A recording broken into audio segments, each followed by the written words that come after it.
So just because somebody is enlightened, they can't give you that enlightenment. You can learn a lot from another person for sure. And by being close to somebody, you definitely pick up amazing things from them. Role models are amazing. Teachers are amazing. But you only get knowledge. Doing stuff is how you grow. This book is about the end of teachers. It's about the end of having somebody above you. And you realize at some point, like if you're an adult, you realize there's nobody more to ask for advice. Change your life on purpose. Greetings, humans. This is Change Your Life on Purpose series where we steal the best from philosophy, psychology, religion, media studies, and today literature to try to find truths that are epic enough to be used to make your life better. Today, we're talking about the great novel Siddhartha. It's the name of the Buddha, right? But it's not about the Buddha. It was written by a German dude named Hermann Hesse, and he won the Nobel Prize, not necessarily for this book, but as you see on here, this is his most famous book.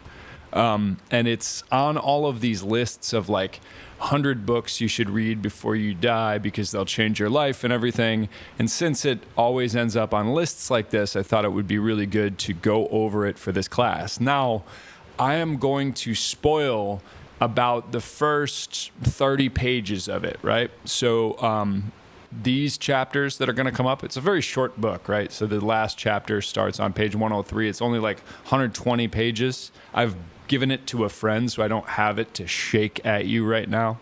But I'm going to spoil a fair bit of it. So if you don't like that, don't watch, right? I won't spoil the whole book. I will only do the first like 30 or so pages because I'm going to talk about 3 victories that this character Siddhartha has. And he basically has these victories and then he gets himself into a situation where he has earned freedom and he goes on to like live his life. And the parallel that I want to make between his life and our life is that he's earned this great amount of freedom, but he doesn't necessarily know what he's doing. He's like completely directionless, and he's directionless on purpose. Like he's gotten himself to a place where he wants to be directionless, right? To kind of like read the book of his own life. So if this doesn't make any sense, it will in a second. I want to go through the 3 victories. We'll talk about the theme of the book, and that's it. So first chapter is called The Son of the Brahman, and that should be Brahmin because it means the highest caste, the spiritual caste in Hindu society. And you can see here that they get their Hinduism and their Buddhism kind of all mixed up, just like everybody does. So his father is this, high priest. He's in charge of all of the rituals, and he expects his son to grow up and do exactly the same thing. If we read sections from the book, we see, exactly that same thing. We see that he is, well loved by the community, and he's on his way to be a community leader just like his dad. But then Siddhartha sees these samanas. And samanas are wandering spiritual ascetics, right? They renounce everything and they go live super hardcore in the forest and try to pursue enlightenment in that way. Now, Siddhartha has been doing religion and he has found all of these great states, but he has not gotten enlightenment, and he wants enlightenment. So he thinks that these hardcore samanas are going to be a good way to find real enlightenment. So he has a fight with his father. And in that fight with his father, he wins the freedom and independence to go and pursue spirituality. It's like he leaves religion to go pursue spirituality. That's his first victory, right? Now, number 2, he's with the samanas, right? So he leaves with his best friend, Govinda. That's this character. He's the last chapter. And so, Govinda doesn't die until the end, right? There's another spoiler for you. So Govinda and him leave together to go become samanas.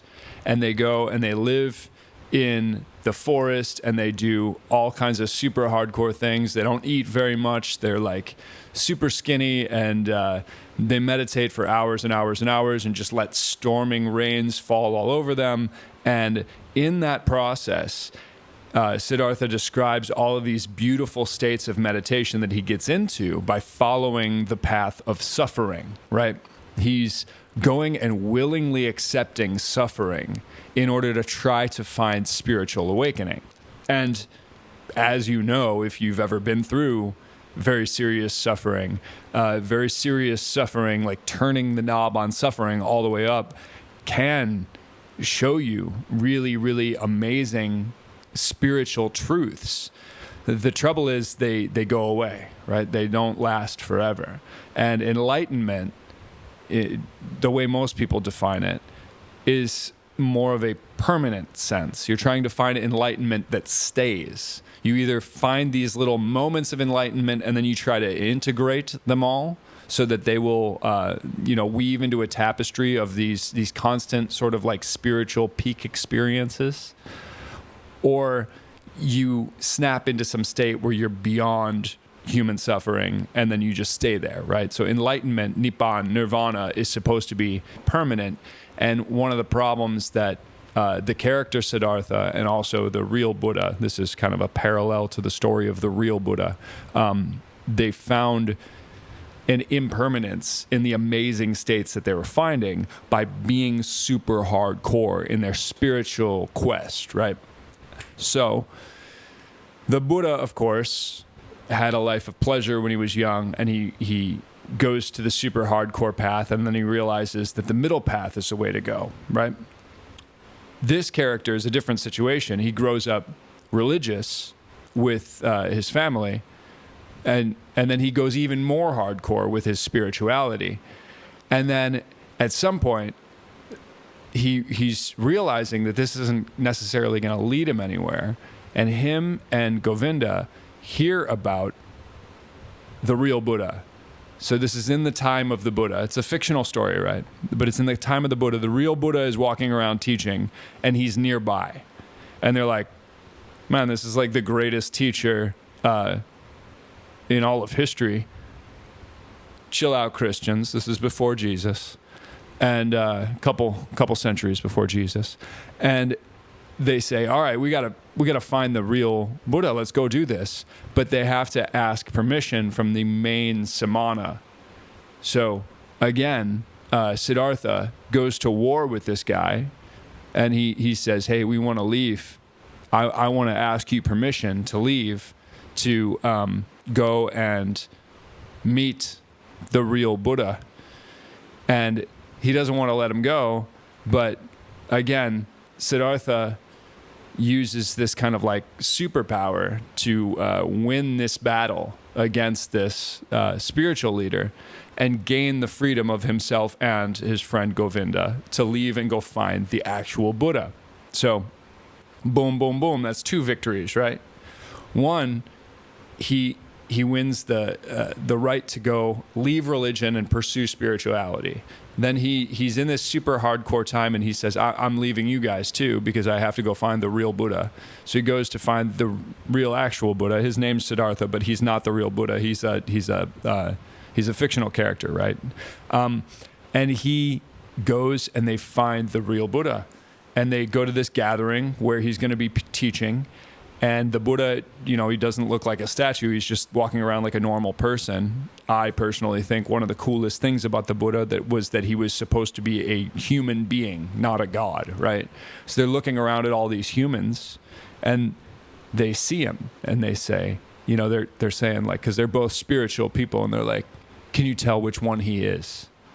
I already can tell, Govinda. Can you tell who he is? And so he's looking, oh, there he is. He's right there, right? So they see him because of the way that he moves.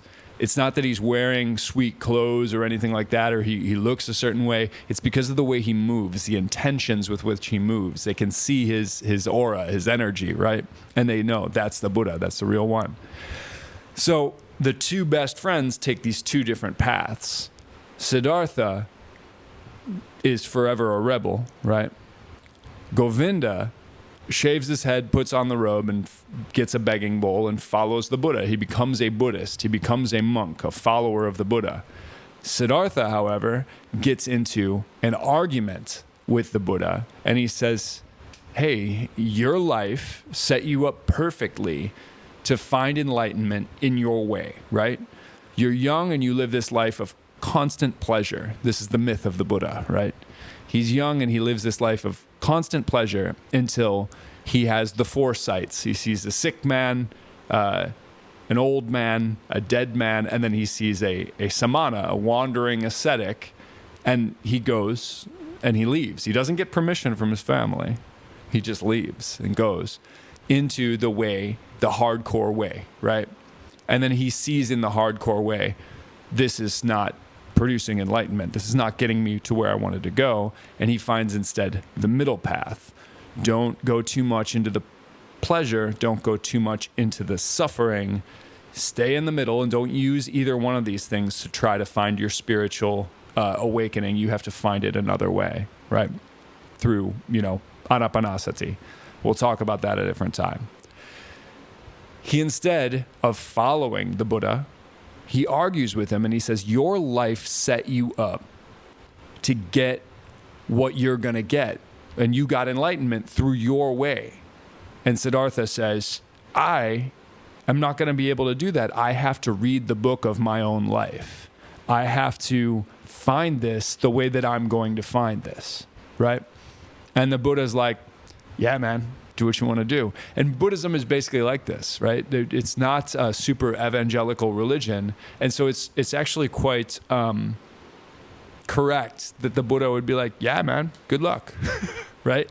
So Siddhartha then has an awakening, and the awakening is kind of like an oh my God moment where he realizes, okay, so my father was a great religious man, and I have rebelled against him, earned my freedom from him to go and pursue the spiritual path.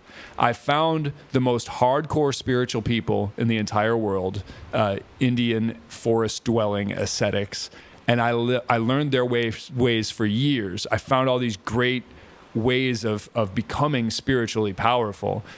He actually ends up arguing with the Samana leader to earn his freedom. He seems to use superpowers to do it, right? So he has these kind of like spiritual superpowers, which he explains later, that he got from this.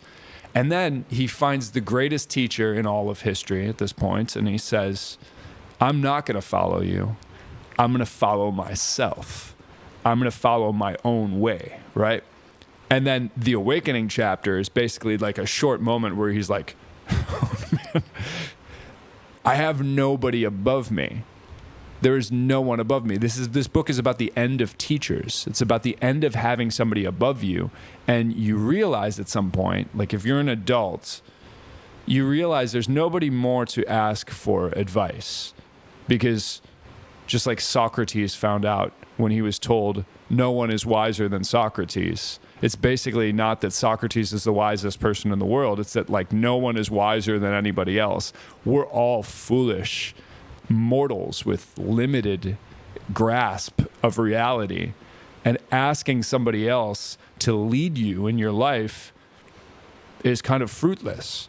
So this book is amazing because it gets you to this point where you realize that it's actually true that we're somewhat alone and we don't really have somebody above us that's going to be able to guide us. We have to guide ourselves by our own lights, right? So it may surprise you that the very next thing that he does is meet a courtesan, right? And this is the second part, and this is where he goes into kind of the path of reality. And I teach this book in Thailand, where Buddhism is, like over 90% of the people in Thailand are Buddhist, and a lot of the other students are from Southeast Asia. A lot of the other students are also Buddhist, right? So they have this story that has a Buddha statue on it, and then they have this character who then rejects becoming a student of the Buddha and goes into this life of materialism after that, right? Goes into this life of, I'll spoil a few more pages of it, and then I'm going to leave it be. But when he meets Kamala, she's a beautiful woman, and he's been a religious and a spiritual person his entire life. He doesn't have much experience with this. And he's like, you're beautiful, and I want to learn the ways of love from you. And she says, people who want to learn the ways of love from me typically have some money. Do you have any of that? And he's like, no. So he learns to go and clean himself up, and he comes back all cleaned up, and his hair is oiled or whatever, and he's like, he's looking good. He's not like a dirty monk from the forest anymore. And she's like, all right, step one, you've actually like cleaned yourself up a little bit. Do you have any money? And he's like, no, but I have skills. So what skills do you have? I can think, I can fast, and I can wait. Right? And she's like, that's all worthless. And he's like, no, that's not worthless. I have learned how to think and fast. Fast means not eat, and wait, right? He has spiritual superpowers, and he's like, you have no idea how powerful I am just because of these things. She's like, well, can you read and write? Oh, yeah, I can read and write too. Oh, well, you're going to be able to make money. Don't worry about that. And she hooks him up with this guy, Kamaswami. Kamala, pleasure, Kama, right? Kama Sutra. Everyone knows that book. Kamaswami is like the king of pleasure. And he's this aging businessman, and his empire is not, like he's bored with managing his empire. So Kamala says, I'll hook you up with this guy, and he will probably, just give you pieces of his empire slowly but surely, because you're intelligent, you can read and write, and you can slowly gain business powers through him. And so he does. And the next chapter is with the childlike people. And this is when he gets into the business world, but he has no attachment to anything because he has spiritual superpowers. And because he has spiritual superpowers, he's looking around at everybody else like, you guys are all just a bunch of babies, right? You guys are ridiculous. I can't believe how attached to these silly ups and downs you are. Don't you know how to play the long game? The longest game, the game of enlightenment, right? But I'm not going to spoil any more of it. But you'll see what happens when you take somebody who kind of takes the myth of the Buddha and reverses it. Instead, he's extremely spiritual first, and then he starts to find pleasure later in his life, right? It's a very interesting book. But what I've given you here is basically the theme. And the theme is that his rejection of his father as somebody who could have said, do this, do this, do this, do this. I approve of all of the things that you do. You've won my approval, and therefore, right, haven't you found the meaning of your life? And then he leaves his father for the leader of the Samanas, and then he casts him aside as a mentor anymore, basically saying, I've learned much from you, but I can't have you above me anymore because there's nothing more for me to gain. The real Buddha is very close.